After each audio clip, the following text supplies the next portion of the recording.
Welcome to the Nerd Party. Let the filibustering begin. Welcome to Nerd Party.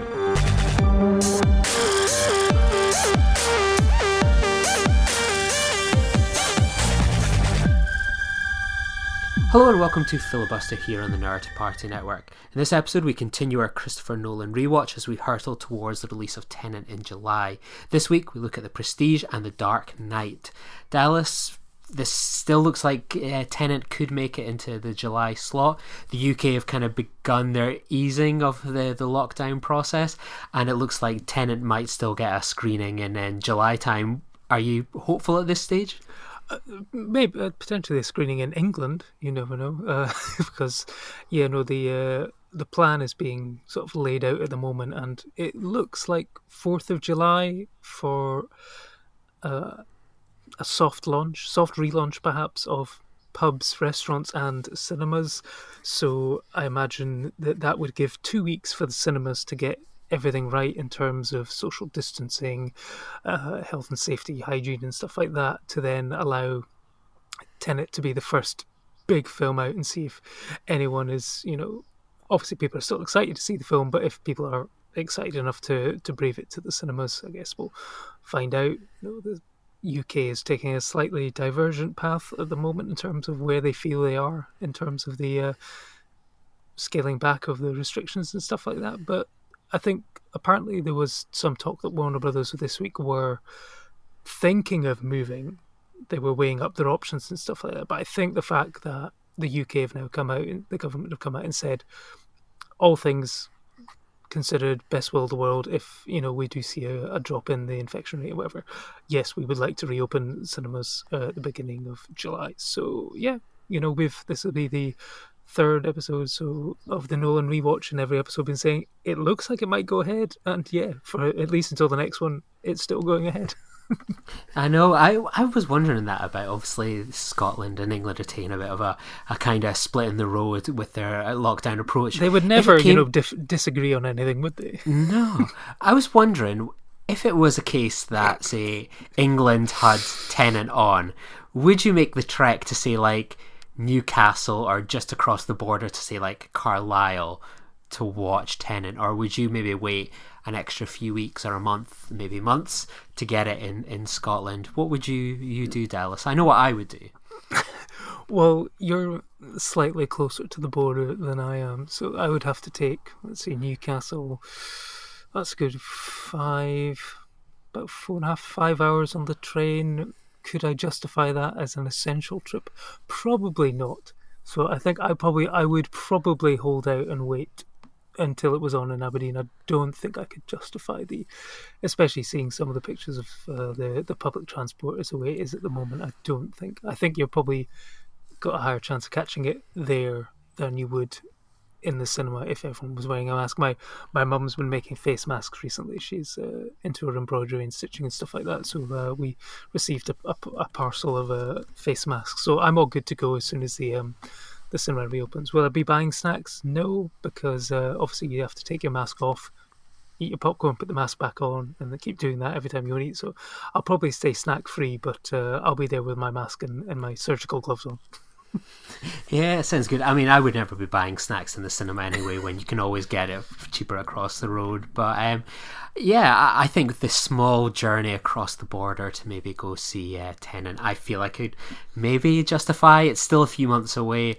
God knows what kind of world it's going to be, and no doubt maybe by the time this episode gets released in a week's time, it's going to a few days' time, it could be out of date. But yeah, fingers crossed for TENET. It gives us something to look forward to with no chance of any sort of summer holidays, and probably film festivals continuing to kind of fall away even as things kind of get lifted. Yeah, you might make it across, although it might be a doomsday type scenario where that's a film by Neil Marshall where I think there was a viral outbreak in Scotland, and basically they built a wall around the border and sealed off Scotland to the rest of the world. So you never know. You might make it across to see Tenet in Newcastle, but getting back might be a struggle. Absolutely. So let's kind of turn our attention to sort of our two films for today, The Prestige and The Dark Knight. So going all the way back to 2006, we'll start with The Prestige, directed by obviously Christopher Nolan and written together by the Nolan brothers, Jonathan and Christopher. So after a tragic accident, two stage magicians, played by Christian Bale and Hugh Jackman, engage in a battle to create the ultimate illusion while sacrificing everything they have to outwit each other. So Dallas, when did you first watch this one, and what was it like when you revisited it for your sort of big Tenet rewatch? I mean, when I first saw it, I was really excited to see this one. I think by this point I was completely sold on Christopher Nolan.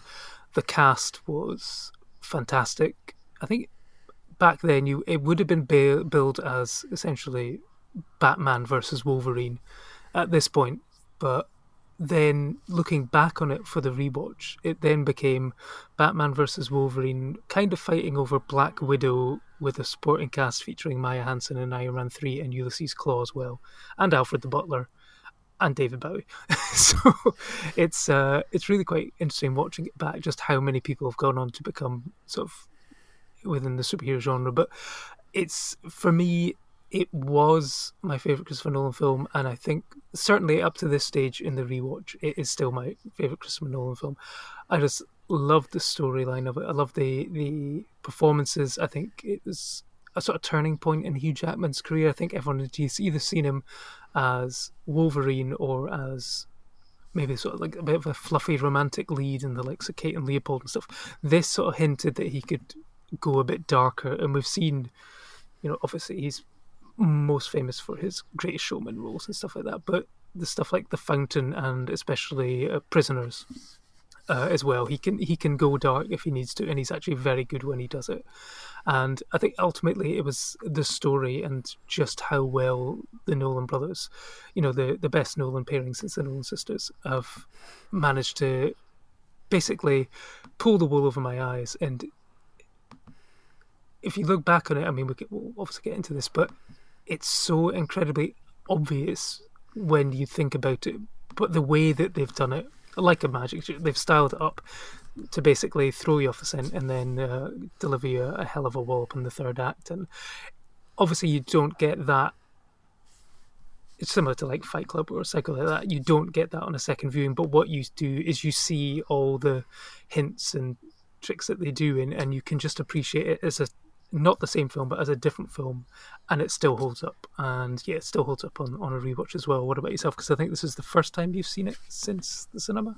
Yeah, believe it or not, yeah. It's always been one I've been intending to rewatch, and I had such fond memories of this film. So I went to see it opening day. I was so excited for it. When I remembered sort of seeing this in Falkirk, and I went on a date with my girlfriend at the time, went to see it, and I was absolutely blown away by that ending. Because as you say, everything makes sense. It's not one of these twists where it's like, oh, come on, you've led me on this whole time. And you kind of can sit back and you go, yeah, I can see how that all kind of came together. That was perfect.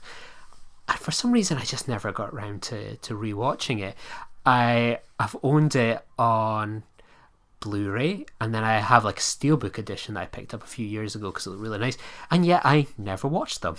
And I think I always intended to give them a whiz when it was like, right, I need to watch some of these maybe Christopher Nolan films again, do a sort of Christopher Nolan watch before Dark Knight Rises or Interstellar or something comes out, and somehow I just didn't do it. And I think it was always one of those elements that I thought so highly of that film, and I kind of was a bit nervous to maybe dive back in and sort of knowing what I did and whether the film would still hold up. And I was sure it would, because I know people like yourself that think so highly of it, friends of mine that would rate this as his best film, and I certainly wouldn't dispute it. But I was always just a bit nervous about kind of going back into this one.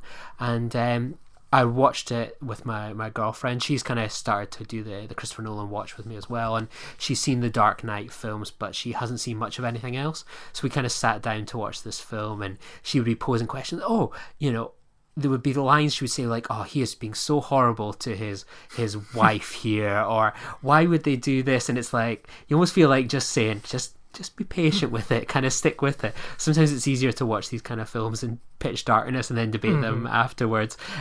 So yeah, it was a really kind of fun watch, and I just thought the payoff was fantastic.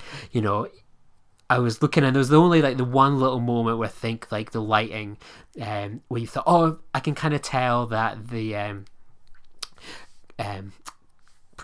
Christian Bale sort of sideshow kind of handler. Oh, that is Christian Bale right there, and I maybe would have tweaked it a little bit sooner, but I think it's such a rewarding film to watch, and it's just so incredibly well executed. I mean, you kind of have to get over this concept that they invent a machine that basically makes copies of people and things, and but ultimately it is such a simple story, a moral kind of message at the heart of it, that I think makes this film so successful and so special. Yeah, no, I mean, you kind of briefly touched upon one of my sort of big bugbears of sort of watching films at home is the certain people, I love my wife to bits, but she will occasionally do the same thing of asking a question. It's like, if you just let the film play out, I'm sure the film will answer your questions, and that's why, if you're in a darkened cinema or whatever, then yeah, there's less chance of that. So that's why I do miss the cinematic experience. But yeah, it's just something about the way that it plays out. I know a few people who are not overly keen of how it goes into slightly sort of science fiction-y way, because I mean, since the film is now 14 years old, I think we can just dive probably straight into spoilers in the fact that Christian Bale has this trick where he appears to teleport from one end of the room to the other, going into one cabinet and coming out the other one, and Hugh Jackman is obsessed with replicating this and basically finds a way to be linked up with Nikola Tesla, who David Bowie essentially creates a cloning machine, and he clones himself every time rather than being teleported.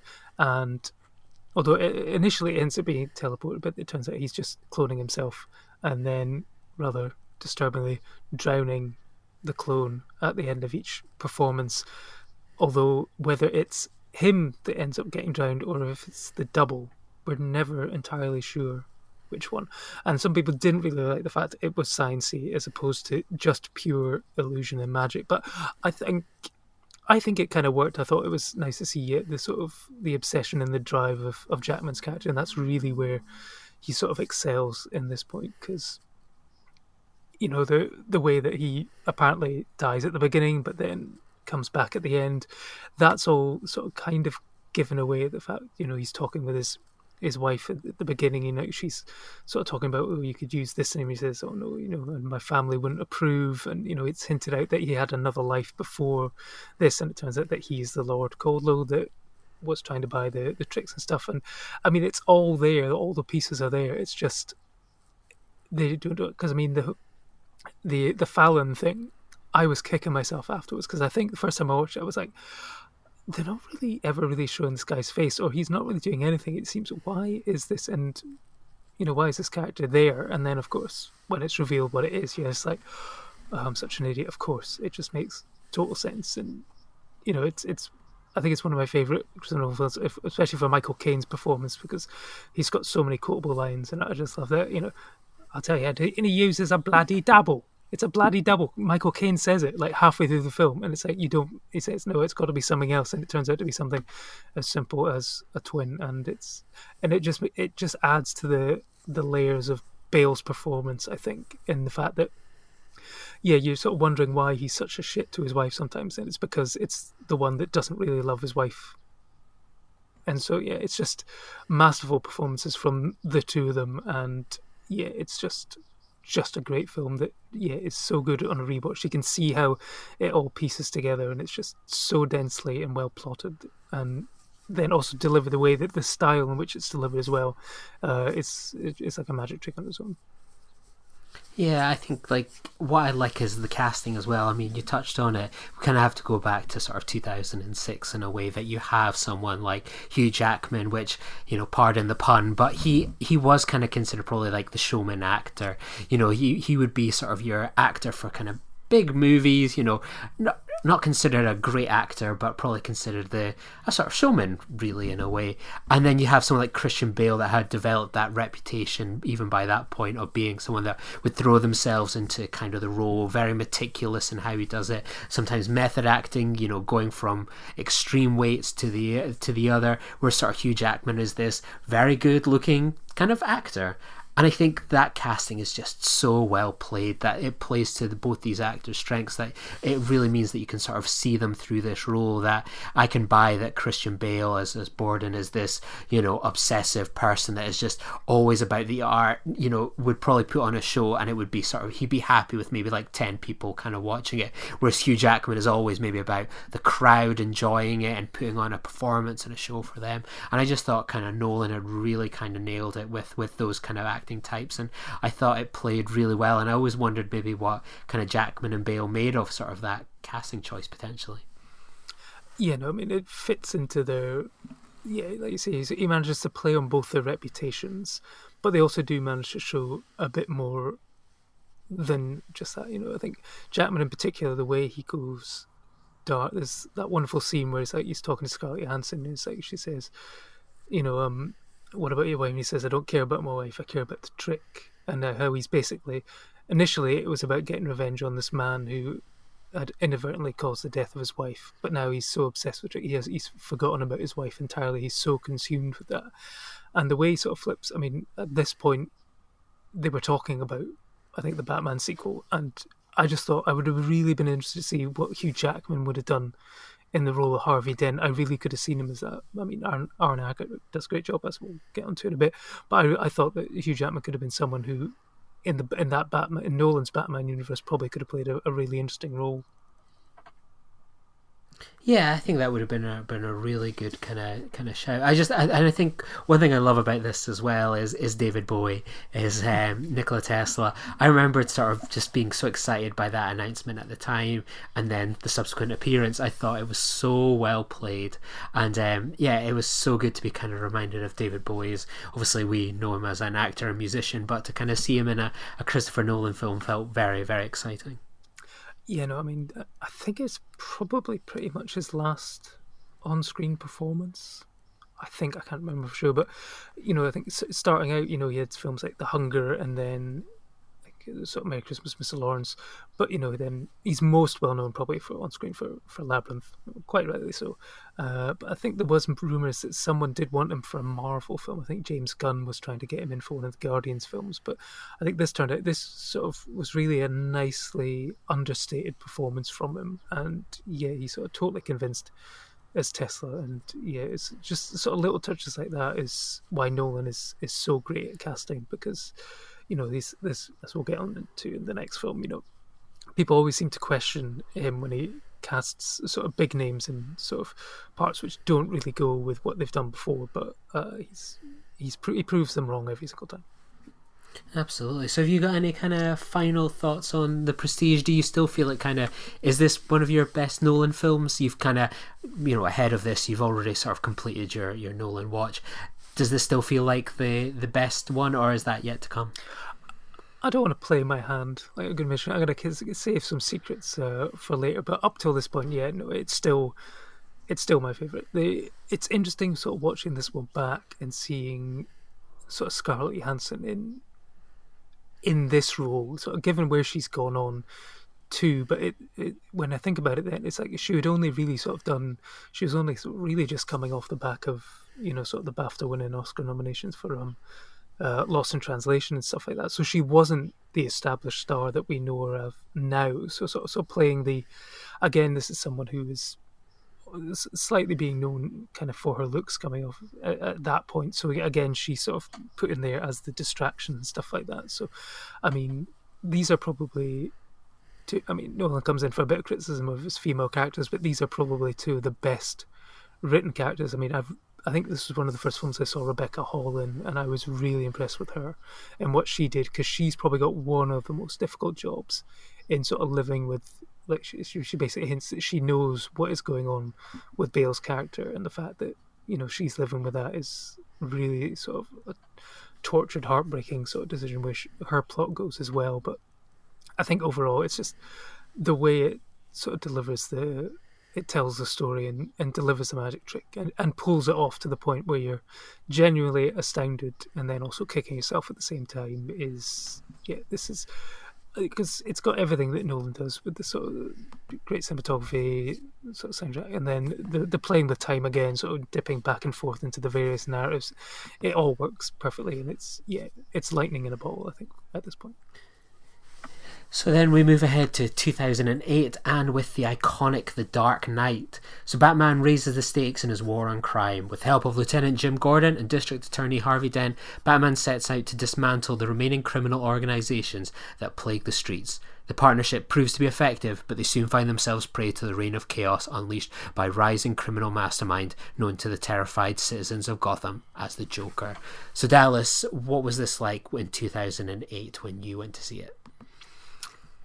I mean, it was impossible not to go into this film, with the whole Heath Ledger situation. It's just, there was so much made of him being cast as the Joker in the first place, and then, he proved like he was perfect. You were never going to be able to do what Jack Nicholson did, and quite rightly they decided to go a completely different way, and it's his movie, quite frankly. It's almost not a Batman movie in the fact that it's the Joker movie. Everything sort of revolves around his performance. I remember sort of seeing it for the first time, and I mean that opening bank robbery sequence is just, I mean, this was probably the first Batman film to really, well, actually, I say I'm just now thinking that no, it's not, but it's the first modern Batman film to be major sequences sort of played out during the daytime. Burton's one was very moody, all shot at nighttime, and that sort of went on to the sort of the Joel Schumacher ones as well. But I was thinking the Adam West Batman obviously has several scenes outside during the daytime and stuff like that. It was a very daytime one, but this one, when people think of modern day Batman, they think dark and brooding and moody, and this was sort of shot outside. For me, this one feels like Heat in that it's just like Heat. Essentially, De Niro and Pacino are, one is a cop and the other one is dressed as a clown. It's that good. It's the film which sort of was not just a superhero movie. I think it was an excellent movie and an excellent crime movie as well, and it just made such a huge impact. But it was interesting to watch it back again these days, and I kind of felt there was maybe a couple of flaws to it, perhaps, but I'll be interested to chat about them with you. What about yourself? Yeah, I agree. I remembered sort of the hype for this movie was just off the chain, and I always remembered being in sort of my, I think it was like third year student flat at the time, and I think I got it on, I had just sort of had a mobile phone at the time that had like proper internet access.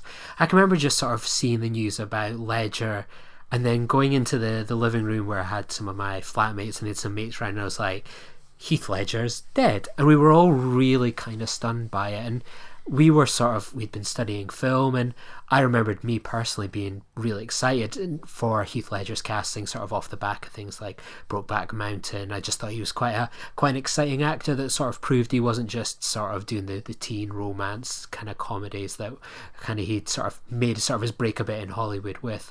And it always bothers me sometimes when it's always used to sort of, whenever there's a bit of left field casting choice of going, well, remember, everyone didn't want Heath Ledger to be the Joker, and look how that turned out. And it's like, well, not everyone. And I knew a significant amount of people that were either like, yeah, that's fine, or were very excited about it. That's become one of these sorts of movie kind of ways of talking that has kind of bothered me quite a bit. But that's something separate. But yeah, it was just really exciting. I remember going to see it on sort of the Friday morning, opening day, and just being really kind of blown away by it. It was just, there was so much to process and kind of take in, and I think it's become one of my most rewatched films in sort of the past kind of, well, nearly 12 years, I think. It's one of those things I would watch it before the new ones came out. I would watch it as double bills, triple bills, at the cinema for triple bills, Batman events. I went to Chicago a couple of years ago, and before we were going to visit a couple of different places in America, and we thought we'd watch like one film that we would associate with that place, and we watched The Dark Knight. Obviously, it's shot predominantly in Chicago, and it was exciting to rewatch it this time with my girlfriend, because this is the first time I'd watched it in 2 years since I last went to America. Well, went to Chicago, and we were watching going, oh, remember when we went to that location, or remember how great our trip to Chicago was, and we were just sort of like wishing we could go back on holiday to there. So the film's kind of taken on a brand new level for me. And if you're someone that wants to go to Chicago and check out a lot of the Dark Knight locations, they're all pretty much within a small kind of radius of a couple miles. So like in one evening you could walk from one bit, or you could turn around and you're in another spot. It's really exciting, though slightly tragic that the climax to the film was the Batman and Joker duel on this sort of building construction site is actually the Trump Tower in Chicago. Maybe that's kind of appropriate or inappropriate, it's hard to say, but yeah, it's such a fantastic film, and I think it's one of these ones that's become elevated beyond sort of just a traditional movie. Yeah, no, I mean, I followed your progress as you were doing your trip around Chicago and stuff like that. And that's, yeah, I mean, I've done New York several times, but yeah, no, Chicago's definitely a place that I would love to go, and that tour in particular, I'd love to do it. Yeah, I've seen that you're sort of standing on the street corner waiting for the van to come pick you up to go rob the bank and stuff like that, and standing in the spot where the truck does the flip and stuff like that. So yeah, I mean, it's got some, I mean, because I know you were slightly critical of the action sequences in Batman Begins, but, you know, I think they were really sort of pulling out all the stops, and that sort of practical truck flip was something they spent a lot of time on. I mean, how did you feel the action sort of phase this time round compared to, has Nolan sort of managed to iron out those kinks in his repertoire? Yeah, I think the action scenes are particularly good in this one. I mean, when you kind of think of it, there's not the greatest amount of action, really, is it? It's sort of more kind of these, if you had a fight between sort of Batman and the Joker, it would be over relatively kind of quickly, kind of 1-1. But what I like is when they face off against each other, it's more of these debates and discussions, and it's sort of, you know, Batman pounding on the Joker, but kind of unsuccessfully. He's trying to break him without breaking, obviously, his rules. So yeah, I think the action sequences when they happen here are really good, but thankfully it doesn't feel like it's that type of film, and I think more The Dark Knight Rises probably lends itself more to sort of the hand-to-hand and kind of combat sequences. Yeah, because here the Joker, as he pretty much says, you know, you've got nothing, you don't scare me, you've got nothing to hurt me with, because, you know, he just doesn't care, and that's what makes him so dangerous. So, you know, yeah, in the next one with Bane, you know, that's where you know, you got someone who can beat him with brawn. This one, he's trying to beat him with his wits and just the pure anarchic way he goes about stuff. He just doesn't care, and that's what's so great about the Joker. But he does care. I did notice this. He does care about health and safety and social distancing. When he visits Harvey Dent in the hospital, he does wear a face mask to begin with, and then he does use hand sanitizer on the way out as well. So, you know, he knows where it's at. And I mean, it's, you know, it's just, Bale is fantastic in this again, and, you know, he's really sort of goes up against sort of Heath Ledger in this. It's, everyone sort of talks about the introduction of the Joker, but they always seem to they don't talk about the initial bank robbery. They actually talk about the bit where he confronts all the mobsters in the kitchen somewhere, wherever they are doing that, and he does the how about a magic trick thing and stuff like that. That's where, is there any sort of lingering doubt in the minds of people about his casting, where it was all over at that point? It was, yes, this is a new Joker, this is a different Joker, but it's one which is iconic and has remained iconic to this point. Jared Leto didn't stand a chance. Joaquin Phoenix, again, you've got to always go somewhere different. But I guess is it becoming like the modern day Hamlet, where basically, you know, it's the role everyone wants to play, but, you know, you have to do it in a slightly different way so you don't get compared to Olivier or someone like that. One thing I really enjoy about The Dark Knight, and I think it's more successful at doing it than sort of The Dark Knight Rises, is that you kind of touch on it there. You have this introduction where sort of the Joker rises sort of through the sort of first 45 minutes, an hour, that the focus sort of on the first act or two of the film is on the mob, sort of the trip to Hong Kong to take on Lau. It's always sort of dismissed. The Joker can wait. The Joker can wait. And I think I really like that sort of it doesn't dive into sort of it's all about the Joker surrounding it. It sort of builds up to this sort of sprawling kind of epic, and I think that's such confident kind of filmmaking. I think it would be so easy to make a film where it completely revolves around sort of Batman, Gordon and Dent sort of looking to kind of, you know, take on the Joker. But I think all the kind of groundwork they put into sort of that first two acts to sort of squeeze the mob and sort of show, you know, these three men and sort of the pact they make, I think it makes it so rich in kind of that second half of the film where kind of the Joker's chaos is able to reign. You know, it's a really good sort of plotting, but one issue I did have on the rewatch, and it's interesting to get your point of view on this, is there is some sort of large plot inconsistencies maybe with some of the Joker's planning on how everything sort of gets up to that point, but interested to get your take on Harvey Dent and his changing into Two-Face. Did it feel kind of rushed to you in his quick turn and then almost rather abrupt demise and resolution at the end? I always kind of feel that it would have been interesting to have kept him alive at least, to then explore in later episodes of the franchise. It just seemed to be a bit of a shame to sort of cut it off so quickly. I mean, obviously, maybe that was the plan, that obviously the Joker might have returned in the third one as well if Heath had still been alive, to still been the main focus. But I always felt this time feels kind of slightly shortchanged in the fact that, you know, if Two-Face had still been kind of around in the background and they were living this lie of keeping him alive, but everything had been ruined because of the Batman, there was that. And also, I'm keen to get your opinion on the boat situation with the bombs, and the prisoners have got the trigger to the other one. I always felt that the Joker wouldn't have allowed that, and if anyone had pulled the trigger, it would have blown up their own boat, but obviously the other ship would have been blamed anyway. So I think it's like, you know, if you were willing to sacrifice someone else, then Joker would have been like, nah, you're having it and you're getting blown up instead. It was a trick all along.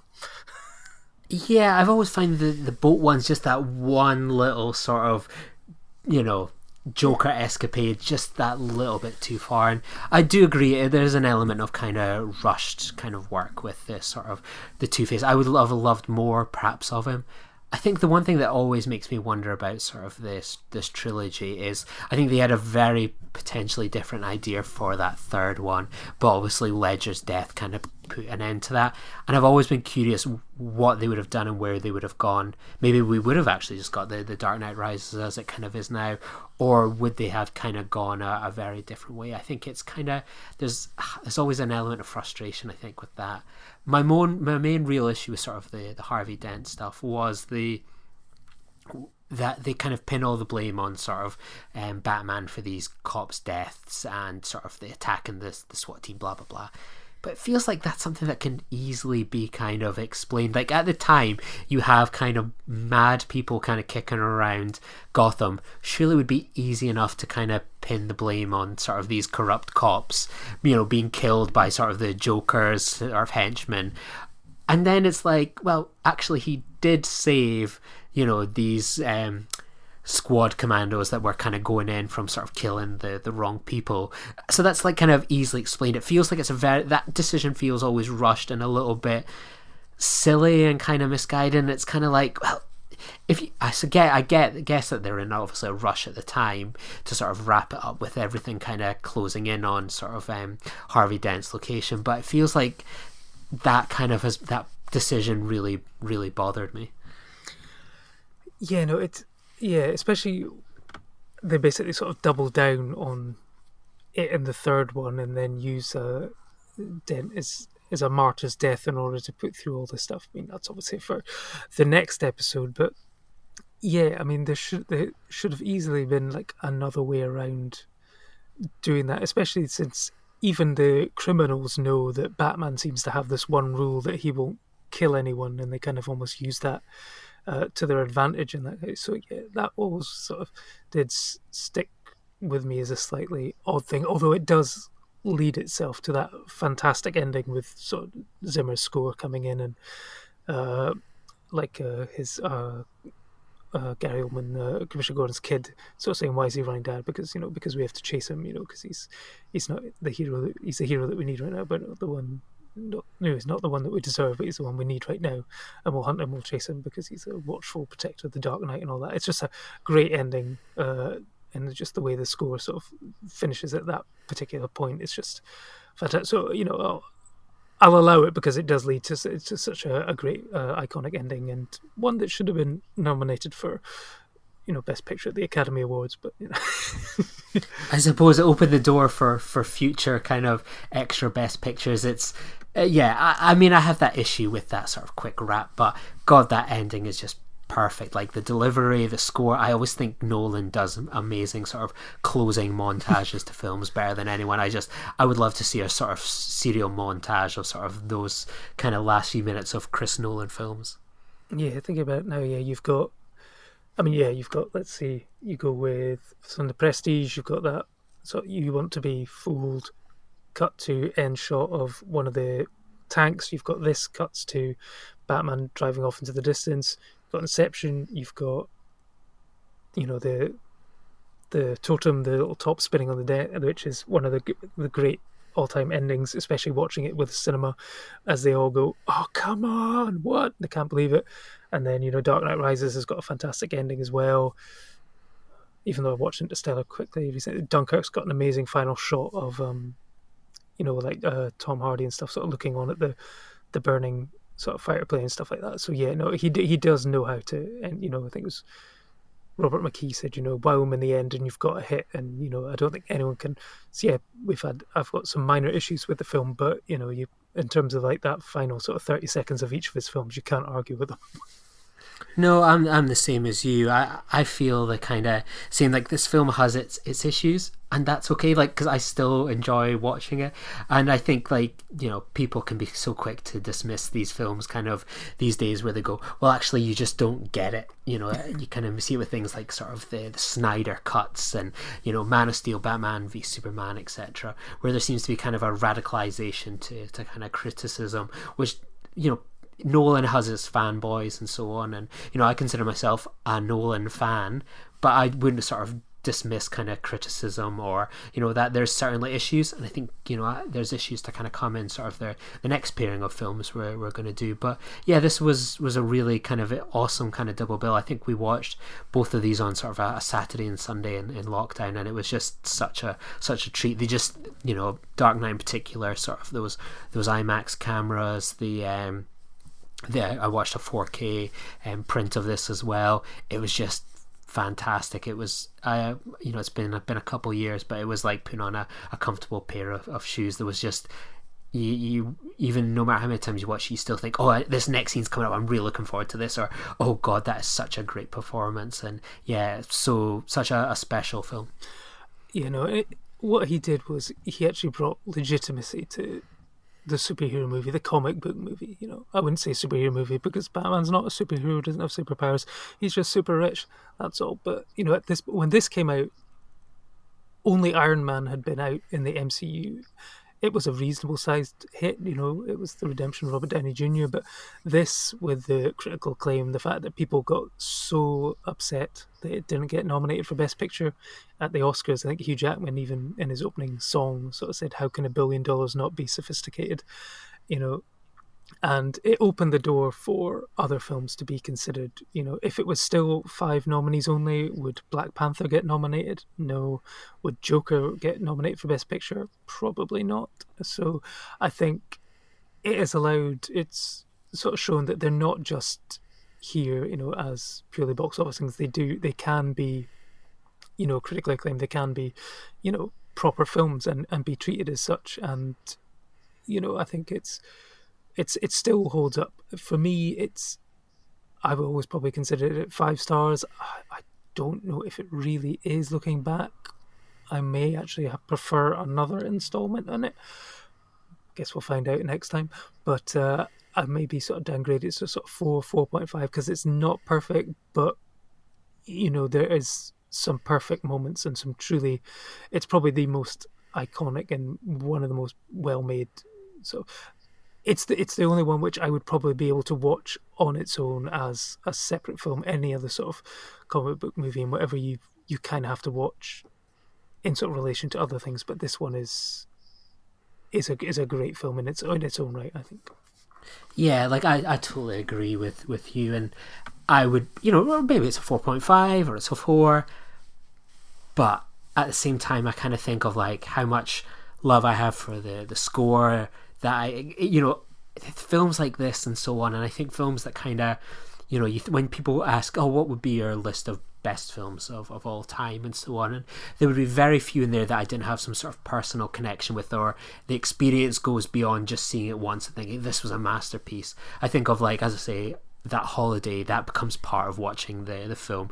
Or when I was watching it, I was thinking of having seen sort of Hans Zimmer a couple of times live, and God, how good that score is, or that iconic performance. Like I've like most people, I fancy dressed as sort of the Joker when he's the nurse and so on. It's all these little things we think that, yeah, it's maybe a 4 or a 4.5, but the reality is it's a 5 for sort of the overall impact on kind of how I think about things and enjoy and what I've been able to take away from the movie. But, all these things are always become more personal, don't they?